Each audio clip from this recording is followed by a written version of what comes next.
Hi, Dave Matthews here, and I'm in the hang right now, and so if you want to join me, please do.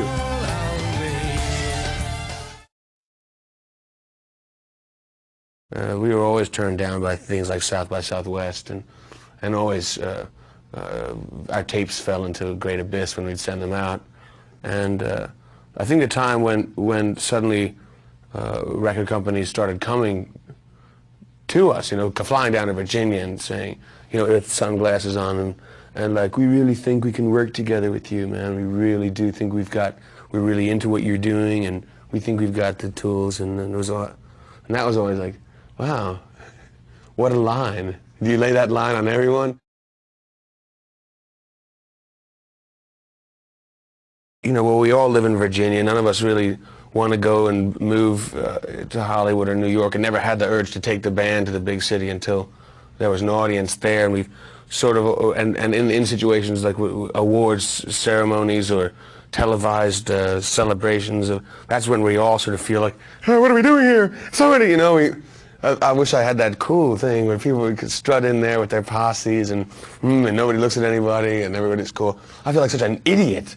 I always think, what am I doing here? My favorite quote was that we were somewhere between America's love of Barney and America's tolerance of Barney and France's love of Jerry Lewis. These are musicians that perform. That's a style of music, performing music, where people go out and play music. That must be a new trend. Well, yeah, seems sort of obvious thing to do if you play the guitar and sing, that you should spend your time doing that. That's how you make your cash. I think it'd be fun to be in the Doors. I was a big fan of the Doors in my teens, but just the more I look at them, the more I think it would have been really fun to just believe so wholeheartedly in something like that.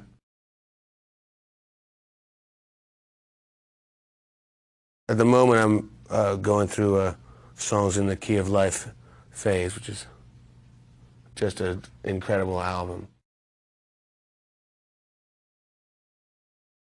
I get letters, this is how I know this, I get letters and notes from people that clearly I'm having relationships online with. So then it's kind of eerie that there's probably a couple like Dave Matthews guys, and it could be anyone, could be like my best friend. Could be out there getting wild on the internet in my name. Knows all sorts of details about me, getting crazy, but that's not me. So if anyone who hasn't written a handwritten letter saying thank you for being online and hanging out with me, this is a photo of me, this is or whatever, it wasn't me. We opened for the Grateful Dead, as a matter of fact, in Las Vegas. And to be on stage and see 70, 75, 80,000 people out there cheering for you, that's the moment then that I realized, hey, this thing is bigger than we thought. We weren't afraid to jump out there and try things that's never been done before, in a pop sense. And I guess a good example of that is playing music in weird time signatures, playing a tune in 5/4 or 7/8 or whatever, and instead of the 4/4 lock, that 4/4 thing can drive you nuts, and that's what you hear on the radio all the time. We've gotten some bad rap, from a lot of critics, and I don't know if sometimes I wonder what they're listening to, It's like, wow, maybe he or she was at a different concert, because there's some interesting things going on. These guys, they're not, the guys that I play with they're top-notch musicians, and so are a lot of other bands, as well, and I think a lot of bands get the bad rap from people who don't know what's going on musically.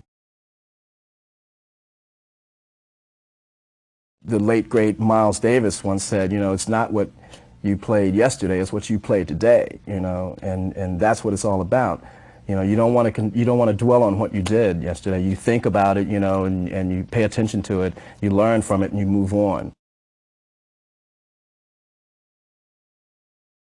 The coolest, the most down-to-earth person that I've met is Carlos Santana. Did a thing with Carlos back in January, Dave and I, and Carlos was so inspirational, so deep, so spiritual. It's just, wow, it turned my whole thing around musically and as a person, you know, he just flipped my whole thing.